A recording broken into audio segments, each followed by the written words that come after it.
It wins the elections in South Africa, but by a smaller margin. Should the African National Congress be celebrating or soul-searching? And can the president meet the challenges behind a weaker victory? This is Inside Story.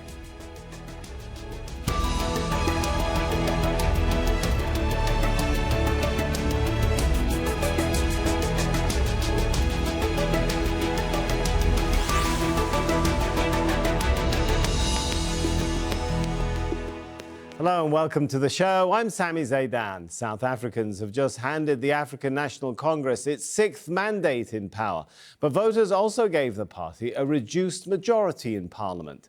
The ANC has ruled South Africa for more than 25 years. But it's the worst ever parliamentary electoral showing for the ANC. Voter turnout was also low. People are believed to have been dismayed by corruption allegations and the lack of jobs.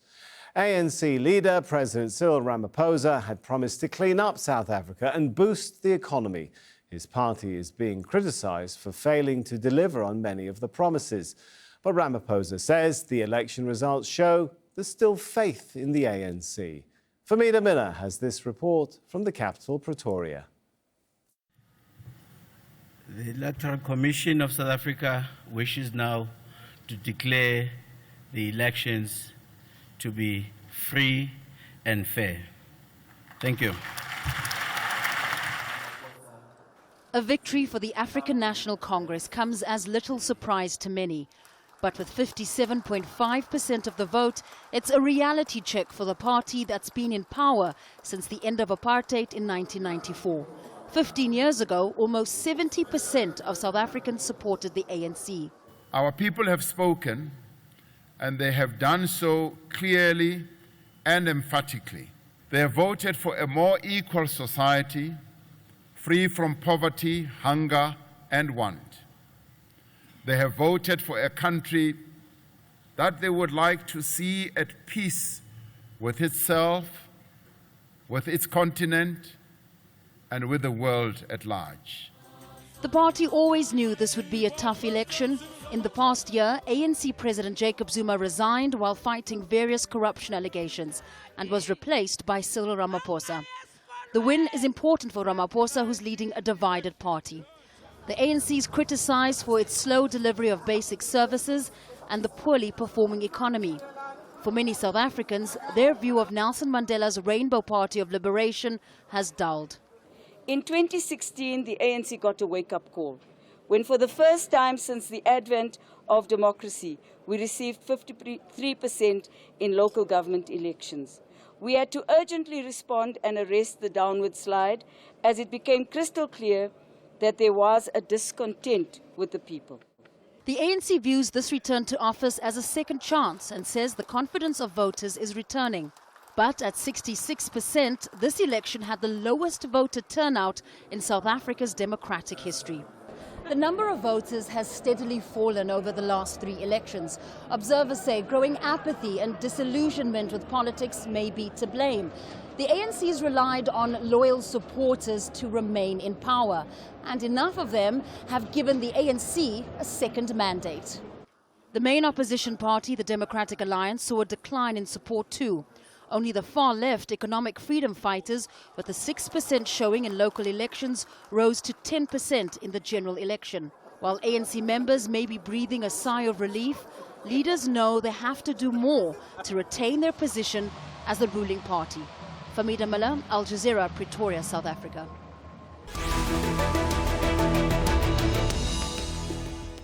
Joining us now on the show are our guests. Let's welcome on Skype from Cape Town, Lawson Naidoo, Executive Director of the Council for the Advancement of the South African Constitution and a former ANC member. He was also an election observer in Cape Town. In Johannesburg, Ralph Mateja, a political analyst and author of several books on South Africa, including Ramaphosa's Turn, Can Cyril Save South Africa, and When Zuma Goes.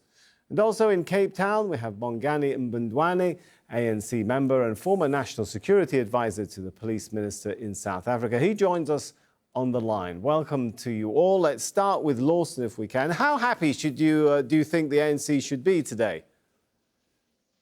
I think they're certainly relieved, I think, with the outcome of this election result. I think they were probably expecting perhaps a little bit to do a little bit worse than they actually did. I think 57.5%, has given them a mandate which they perhaps feel that they don't deserve because of the poor governance over the last 10 years in particular. And I think they've lost the confidence of many of their supporters. And I think that's demonstrated in the election result. And as you pointed out earlier, in the lower turnout in the election as a whole. So I think the ANC are a relieved party, but I think they will recognize that this time they have to deliver because the electorate may not be as accommodating in future. Ralph, do you think that they're breathing a sigh of relief? And should that relief be at all tinged with any mood of celebration? I mean, the ANC barely held on to Gauteng province with Johannesburg and Pretoria. Well, I think that in the greater scheme of things, indeed, they should at least get that sigh of relief. But I think that if you look at this result, there is no time for them to celebrate here. There is nothing actually worth celebrating here. I think that the party should actually be humble that it has actually not been punished severely. I mean, the president of the ANC, Mr. Cyril Ramaphosa, said it in his own words that the last 9 years in South Africa have been the last wasted 9 years. That means a very deep reflection, and I think they will have to look into this result and think about trading the new way. There is no time to celebrate here. All right, interesting. Let's bring Bonganis' perspective into this.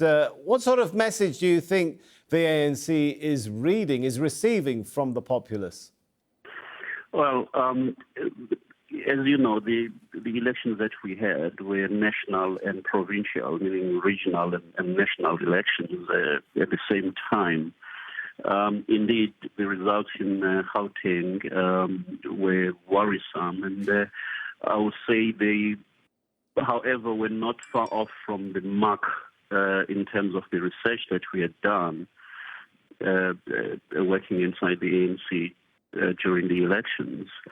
As far as the national numbers are concerned, once again, they are within the mark of our research and what we were expecting. So but still, this is the lowest. This is the lowest the ANC has ever picked up in Parliament, right? It is, but it's also the lowest in terms of turnout, as Lawson has indicated. Well, that's not a good thing, is it?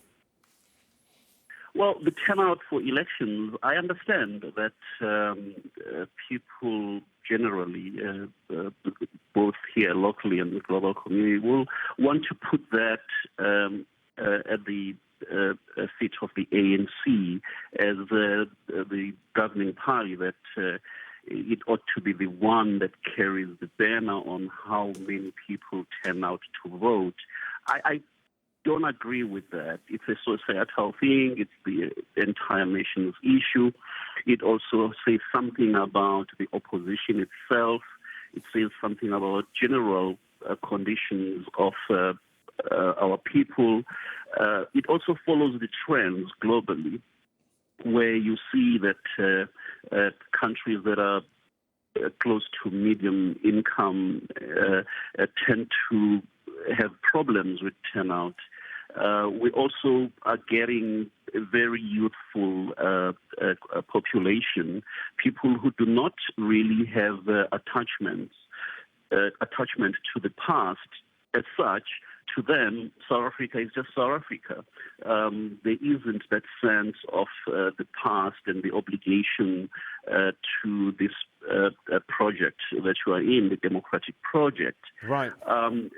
Globally, there are problems with turnouts for elections, but you cannot say that a 57% win in national polls is not something to celebrate. However, philosophically, in terms of where we are as a country, indeed, Lawson is correct. We need to humble ourselves. We need to say we are hearing the people. We're going to do right, and we're going to carry on the path of renewal. Let me, if I may, bring Ralph back into that discussion then, because I think actually you were the one who said, they shouldn't be celebrating too deeply. Let me bring you in. Yeah. You know, the question of turnout is more complicated than that. Of course, South Africa's turnout is abnormally high, but we also have to take into consideration that the concentration of the lower turnout seems to be among the ANC core voters, and it is very sharp. I mean, it is in the range of over 6% of a drop in the turnout. So, of course, there is something a little bit concerning about our politics where when people lose trust in the ANC, they tend to lose trust in the broader body politics. Look, it can't all be put at the feet of the ANC. When you look, for example, 6 million among the youth didn't even bother to register. There's something going on amongst the youth in losing faith, is there not, in the political class? Indeed, I believe that it cannot all be blamed with the ANC, but I do think the ANC plays a bigger role in this, because if you look at this declining of turnout, it is highly concentrated within ANC core voters. Unless ANC want to say to their voters that it's fine, do not show up in the next few elections where the turnout in the country is already high anyway. The main cause of this turnout is that the lower turnout, the sharp decline reflects the level of disgruntlement. Of course, it is unfortunate that the electorate seems not to see the opposition parties as an alternative, but I think that the ANC is quite culpable. It is happening within its own core voters. Unless otherwise, the party want to say they are not concerned, they are happy with a lower turnout, particularly if it's concentrated among their core voters. I don't think they want to say that. Let me bring Lawson into this. Go ahead, Lawson. I want to point out a couple of things. You know, the ANC lost support in all 9 provinces in this general election and provincial election.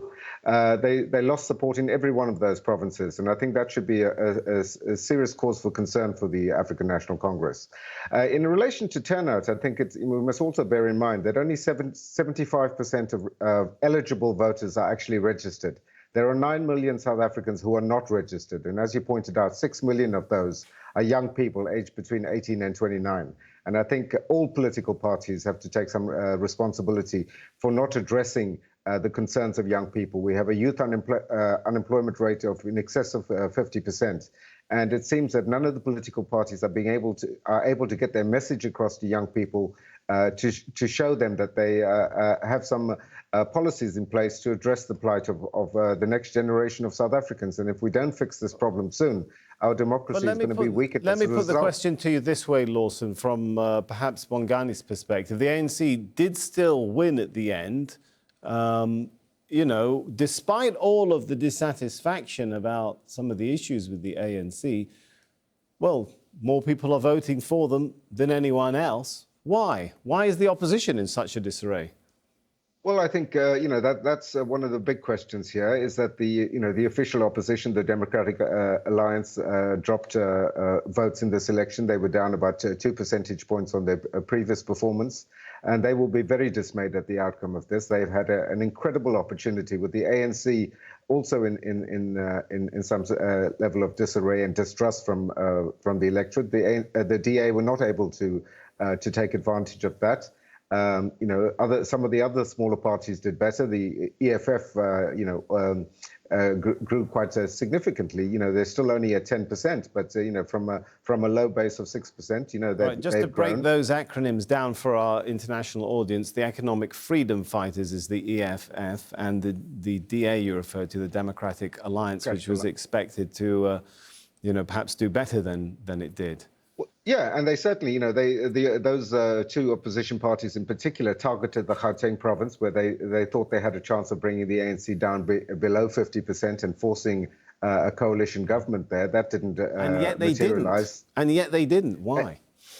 And yet they didn't. You know, the ANC got over the line by their fingertips there in Gauteng, and I think the opposition parties were not able to put across a credible message that they can they have the policies and the ability to run this country and to fix the problems that South Africa has. And I think you know, it's clear that the African National Congress still commands the support of the majority of the electorate, and people believe that if they get their internal house together, that they can deliver. And I think this is the challenge that President Ramaphosa now has, is to clean house internally within the ANC to enable his government to be able to deliver on what they've promised. All right, Ralph, you can often, I don't know how you feel about statistics, but you can often get almost any result you want just by putting the numbers in the right order. So let me do a little bit of statistic magic here for you and ask the question, is there another way of looking at this result and say, well, OK, the ANC got 57.5%.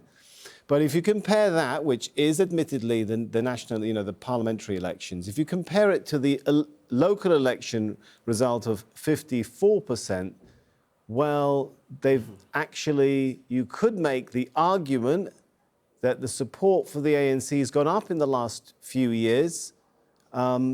Is there some positive goodwill for the ANC since the change in leadership, for Ramaphosa?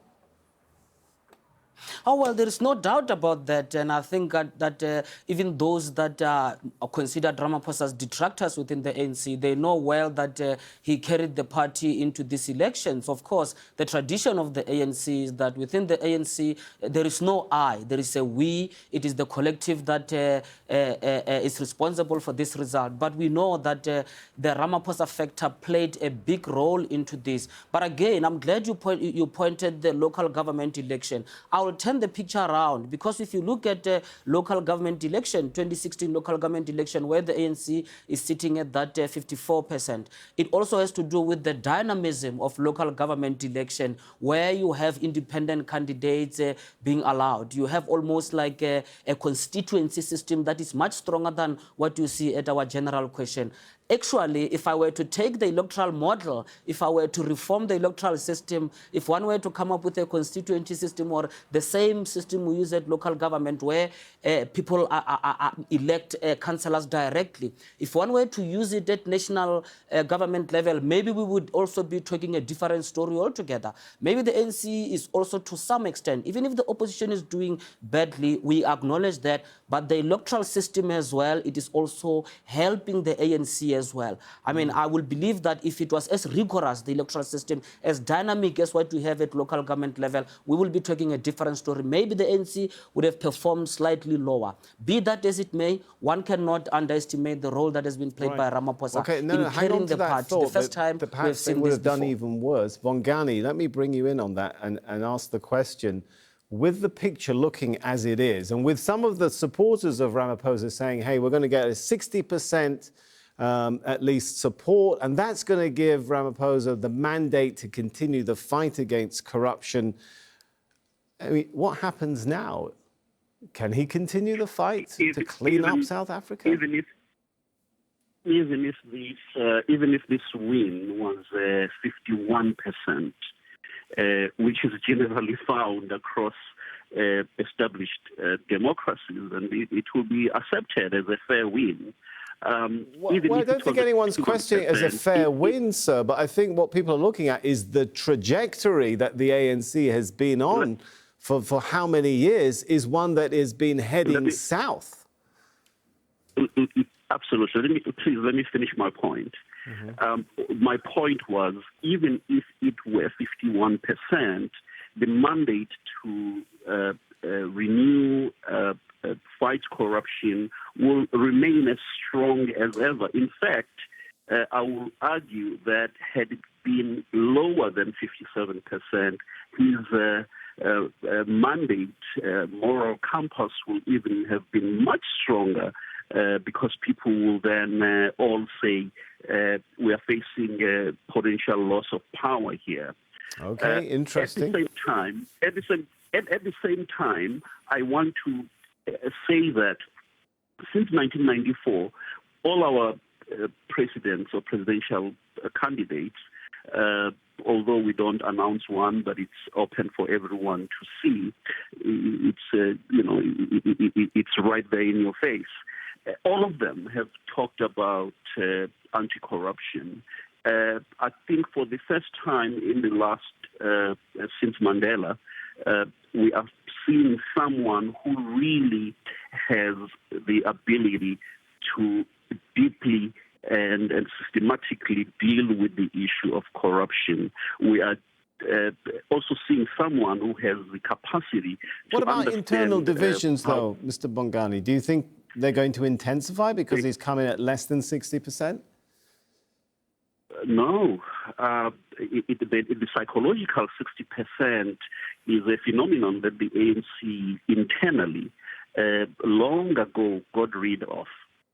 But it is there in the minds of analysts and so forth. All right. I'm glad you said that. Since we've just got a few minutes, all of our guests are getting excited now. Let me give a chance to Lawson, a psychological target that the analysts have invented. Well, it's not been invented by the analysts. Gwede Mantashe, the chairperson of the African National Congress, said a couple of days ago at the Results Centre in Pretoria that they still wanting a 60% victory. So this is not something made up from outside. There's a recognition that that Ramaphosa has a serious job to do inside his party. And we can talk all we want about fighting corruption, but Ramaphosa has got to take on people from within the higher echelons of his own party, starting with the Secretary General of the African National Congress. But Lawson, what do you make of Bongani's argument? Look, if it was any other industrialized country and he got 51%, people might be very happy and celebrating. Well, he's got a legitimate mandate, but the point now is that he must now deliver on that mandate, and the people putting the brakes on him delivering that is not the opposition parties, but people within his own party. And what we've seen now in the last few years is revelations implicating senior politicians and government officials within the ANC, and it's those people that Ramaphosa has to act against. Okay, let me bring Ralph into this. Do you think he'll be able to finish his term? What do you make of... some people in leadership have already got their knives drawn, haven't they?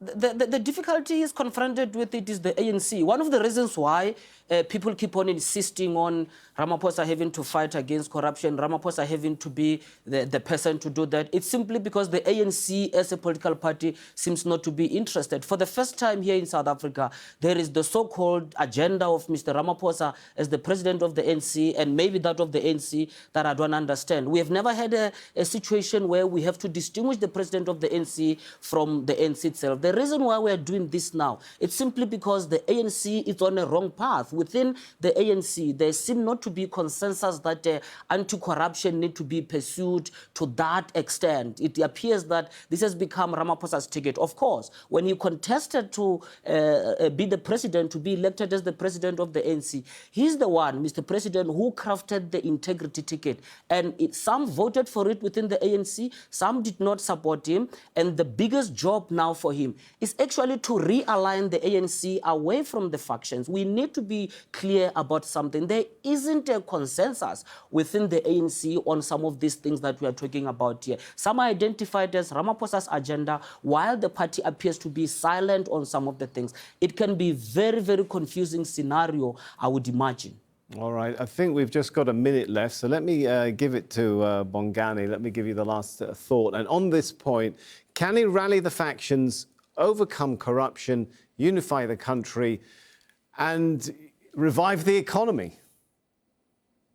Well, the simple answer to that is yes, yes, yes, and yes. And he's got the backing of the community at large, be it business and otherwise. It's for Ralph's point that we have a system that really does not include a lot of other people in our national and provincial elections. That's not quite true.